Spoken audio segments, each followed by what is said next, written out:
So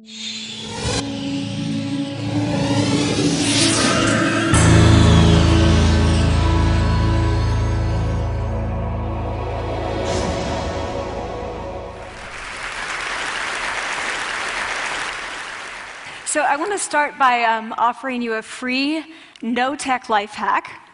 And all it requires of you is this, that you change your posture for 2 minutes. But before I give it away, I want to ask you to right now do a little audit of your body and what you're doing with your body. So how many of you are sort of making yourselves smaller? Maybe you're hunching, crossing your legs, maybe wrapping your ankles. Sometimes we hold on to our arms like this. Sometimes we spread out. I see you. So I want you to pay attention to what you're doing right now. We're going to come back to that in a few minutes, and I'm hoping that if you sort of learn to tweak this a little bit, it could significantly change the way your life unfolds. So we're really fascinated with body language, and we're particularly interested in other people's body language. You know, we're interested in, like, you know, an awkward interaction, or a smile, or a contemptuous glance, or maybe a very awkward wink, or maybe even something like a handshake. Here they are arriving at number 10, and look at this lucky policeman gets to shake hands with the President of the United States. Oh, and here comes the Prime Minister of the... No.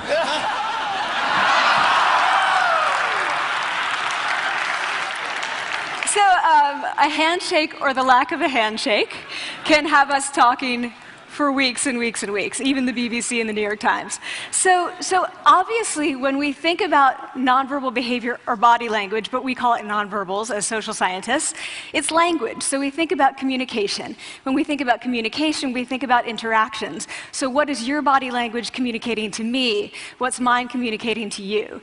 And there's a lot of reason to believe that this is a valid way to look at this. So social scientists have spent a lot of time looking at the effects of our body language or other people's body language on judgments.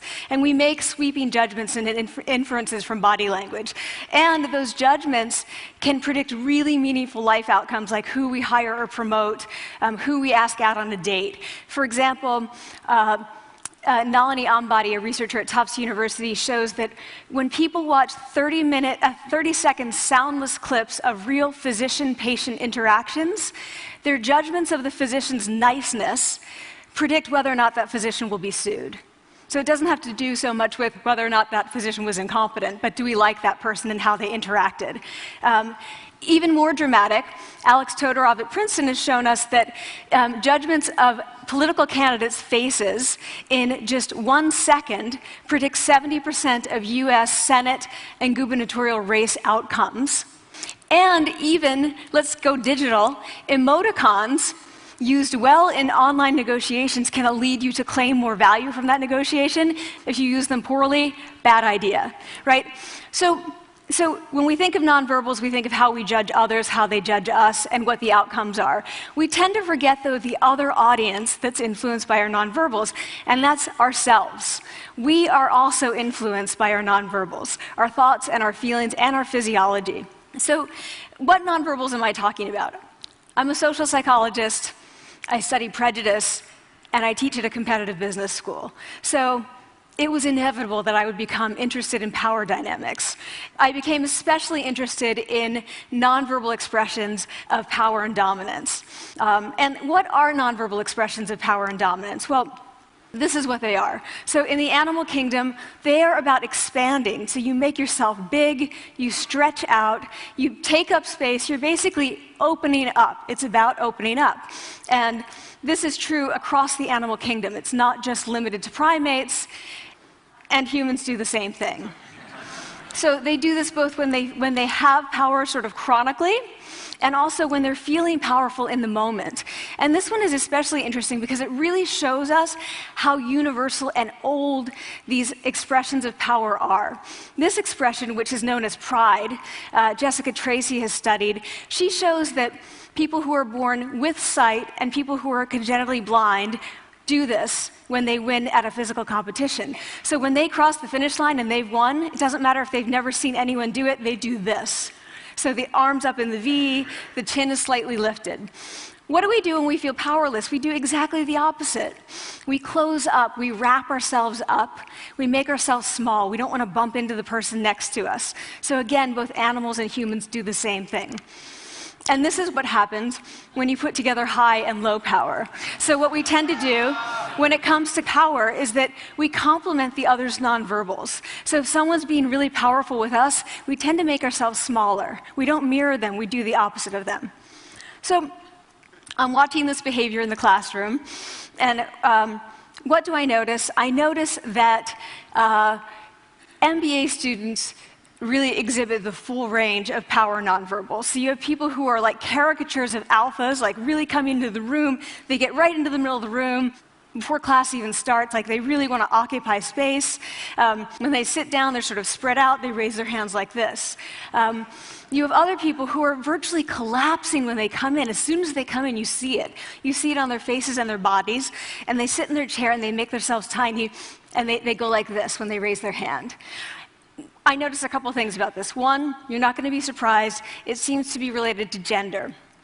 So women are much more likely to do this kind of thing than men. Women feel chronically less powerful than men, so this is not surprising. But the other thing I noticed is that it also seemed to be related to the extent to which the students were participating and how well they were participating. And this is really important in the MBA classroom because participation counts for half the grade. So business schools have been struggling with this gender grade gap. You get these equally qualified women and men coming in, and then you get these differences in grades, and it seems to be partly attributable to participation. So I started to wonder, okay, so you have these people coming in like this, and they're participating. Is it possible that we could get people to fake it, and would it lead them to participate more? So my main collaborator, Dana Carney, who's at Berkeley, and I really wanted to know, can you fake it till you make it? Like, can you do this just for a little while and actually experience a behavioral outcome that makes you seem more powerful? So we know that our nonverbals govern how other people think and feel about us. There's a lot of evidence, but our question really was, do our nonverbals govern how we think and feel about ourselves? There's some evidence that they do. So, for example, when we smile when we feel happy, but also when we're forced to smile by holding a pen in our teeth like this, it makes us feel happy. So it goes both ways. When it comes to power, it also goes both ways. So when you feel powerful, you're more likely to do this, but it's also possible that when you pretend to be powerful, you are more likely to actually feel powerful. So the second question really was, so we know that our minds change our bodies, but is it also true that our bodies change our minds? And when I say minds, in the case of the powerful, what am I talking about? So I'm talking about thoughts and feelings and the sort of physiological things that make up our thoughts and feelings. And in my case, that's hormones. I look at hormones. So what do the minds of the powerful versus the powerless look like? So powerful people tend to be, not surprisingly, more assertive and more confident, more optimistic. They actually feel that they're going to win even at games of chance. They also tend to be able to think more abstractly. So there are a lot of differences. They take more risks. There are a lot of differences between powerful and powerless people. Physiologically, there also are differences on two key hormones, testosterone, which is the dominance hormone, and cortisol, which is the stress hormone. So what we find is that high-power alpha males in primate hierarchies have high testosterone and low cortisol. And powerful and effective leaders also have high testosterone and low cortisol. So what does that mean? When you think about power, people tended to think only about testosterone because that was about dominance. But really, power is also about how you react to stress. So do you want the high-power leader that's dominant, high on testosterone, but really stress reactive? Probably not, right? You want the person who's powerful and assertive and dominant, but not very stress reactive, the person who's laid back. So we know that in primate hierarchies, if an alpha needs to take over, if an individual needs to take over an alpha role sort of suddenly, within a few days, that individual's testosterone has gone up significantly and his cortisol has dropped significantly.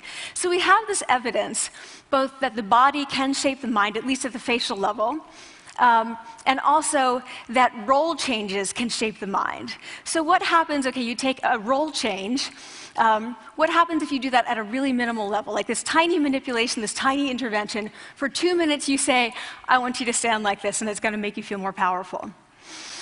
So this is what we did. We decided to bring people into the lab and run a little experiment.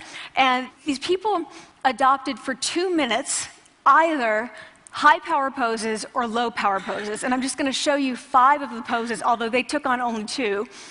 So here's one, a couple more. This one has been dubbed the Wonder Woman by the media. Here are a couple more. So you can be standing or you can be sitting. And here are the low power poses. So you're folding up, you're making yourself small. This one is very low power. When you're touching your neck, you're really kind of protecting yourself. So this is what happens. They come in, they spit into a vial. We, for 2 minutes, say, you need to do this or this. They don't look at pictures of the poses. We don't want to prime them with the concept of power. We want them to be feeling power, right? So 2 minutes they do this. We then ask them, how powerful do you feel on a series of items? And then we give them an opportunity to gamble. And then we take another saliva sample. That's it. That's the whole experiment. So this is what we find. Risk tolerance, which is the gambling. What we find is that when you're in the high power pose condition, 86% of you will gamble. When you're in the low power pose condition, only 60%. And that's a pretty whopping significant difference. Here's what we find on testosterone. From their baseline when they come in, high power people experience about a 20% increase, and low power people experience about a 10% decrease. So again, 2 minutes and you get these changes. Here's what you get on cortisol. High power people experience about a 25% decrease, and the low power people experience about a 15% increase. So 2 minutes lead to these hormonal changes that configure your brain to basically be either assertive, confident, and comfortable, or really stress reactive, and feeling sort of shut down. And we've all had that feeling, right? So it seems that our nonverbals do govern how we think and feel about ourselves. So it's not just others, but it's also ourselves. Also, our bodies change our minds. But the next question, of course, is, can power posing for a few minutes really change your life in meaningful ways? So this is in the lab, it's this little task, it's just a couple of minutes. Where can you actually apply this, which we cared about, of course. And so we think it's really what matters, where you want to use this is evaluative situations, like social threat situations. Where are you being evaluated? Either by your friends, like for teenagers, it's at the lunchroom table. It could be, for some people, it's speaking at a school board meeting. It might be giving a pitch, or giving a talk like this, or doing a job interview. We decided that the one that most people could relate to, because most people had been through, was the job interview. So we published these findings, and the media are all over it, and they say, okay, so this is what you do when you go in for the job interview, right? So we were, of course, horrified and said, oh my God, no, that's not what we meant at all, for numerous reasons. No, don't do that. Again, this is not about you talking to other people, it's you talking to yourself. What do you do before you go into a job interview? You do this. Right? You're sitting down, you're looking at your iPhone or your Android, not trying to leave anyone out. You're looking at your notes, you're hunching up, making yourself small, when really what you should be doing maybe is this, like in the bathroom, right? Do that, find 2 minutes. So that's what we want to test, okay? So we bring people into a lab, and they do either high or low power poses again. They go through a very stressful job interview. It's 5 minutes long. They are being recorded, they're being judged also, and the judges are trained to give no nonverbal feedback. So they look like this. Like, imagine this is the person interviewing you. So for 5 minutes, nothing. And this is worse than being heckled. People hate this. It's what Marianne LaFrance calls standing in social quicksand. So this really spikes your cortisol. So this is the job interview we put them through, because we really wanted to see what happened. We then have these coders look at these tapes, 4 of them. They're blind to the hypothesis, they're blind to the conditions. They have no idea who's been posing in what pose. And they end up looking at these sets of tapes and they say, oh, we want to hire these people, all the high power posers. We don't want to hire these people. We also evaluate these people much more positively overall. But what's driving it? It's not about the content of the speech. It's about the presence that they're bringing to the speech. We also, because we rate them on all these variables related to sort of competence, like how well structured is the speech? How good is it? What are their qualifications? No effect on those things. This is what's affected. These kinds of things. People are bringing their true selves, basically. They're bringing themselves. They bring their ideas, but as themselves, with no, residue over them. So this is what's driving the effect or mediating the effect. So when I tell people about this, that our bodies change our minds and our minds can change our behavior and our behavior can change our outcomes, they say to me, it feels fake, right? So I said fake it till you make it. It's not me. I don't want to get there and then still feel like a fraud. I don't want to feel like an imposter. I don't want to get there only to feel like I'm not supposed to be here. And that really resonated with me because I want to tell you a little story about being an imposter and feeling like I'm not supposed to be here. When I was 19, I was in a really bad car accident. I was thrown out of a car, rolled several times. I was thrown from the car, and I woke up in a head injury rehab ward. And I had been withdrawn from college, and I learned that my IQ had dropped by 2 standard deviations, which was very traumatic. I knew my IQ because I had identified with being smart, and I had been called gifted as a child. So I'm taken out of college. I keep trying to go back. They say, you're not going to finish college. There are other things for you to do, but that's not going to work out for you. So I really struggled with this, and I have to say, having your identity taken from you, your core identity, and for me it was being smart, having that taken from you, there's nothing that leaves you feeling more powerless than that. So I felt entirely powerless. I worked and worked and worked, and I got lucky and worked and got lucky and worked. Eventually I graduated from college. It took me 4 years longer than my peers. And I convinced someone, my angel advisor, Susan Fisk, to take me on. And so I ended up at Princeton, and I was like, I am not supposed to be here. I am an imposter. And the night before my first year talk, and the first year talk at Princeton is a 20-minute talk to 20 people. That's it. I was so afraid of being found out the next day that I called her and said, I'm quitting. She was like, you are not quitting, because I took a gamble on you and you're staying. You're going to stay, and this is what you're going to do. You're going to fake it. You're going to do every talk that you ever get asked to do. You're just going to do it and do it and do it, even if you're terrified and just paralyzed and having an out-of-body experience until you have this moment where you say, oh my gosh, I'm doing it. I have become this. I am actually doing this. So that's what I did. 5 years in grad school. A few years, I'm at Northwestern. I moved to Harvard. I'm at Harvard. I'm not really thinking about it anymore, but for a long time I had been thinking, not supposed to be here, not supposed to be here. So at the end of my first year at Harvard, a student who had not talked in class the entire semester, who I had said, look, you got to participate or else you're going to fail, came into my office. I really didn't know her at all. And she came in totally defeated, and she said, I'm not supposed to be here.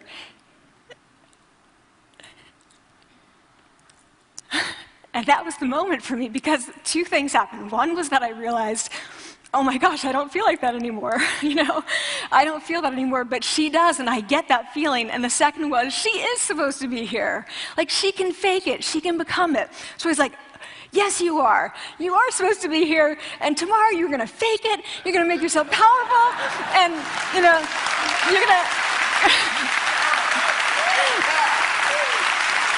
and you're going to go into the classroom, and you are going to give the best comment ever.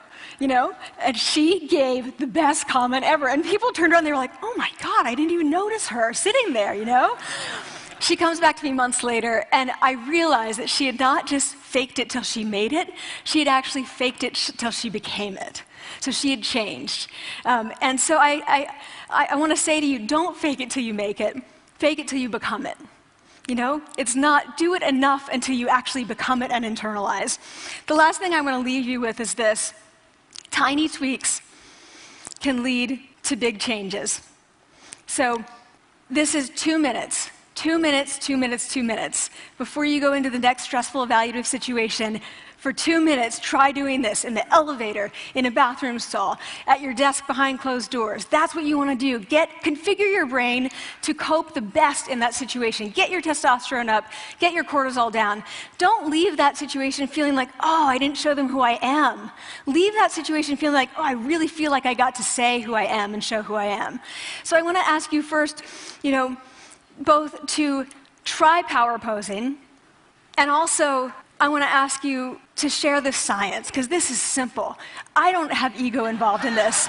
Give it away. Share it with people, because the people who can use it the most are the ones with no resources and no technology and no status and no power. Give it to them, because they can do it in private. They need their bodies, privacy, and 2 minutes, and it can significantly change the outcomes of their life. Thank you.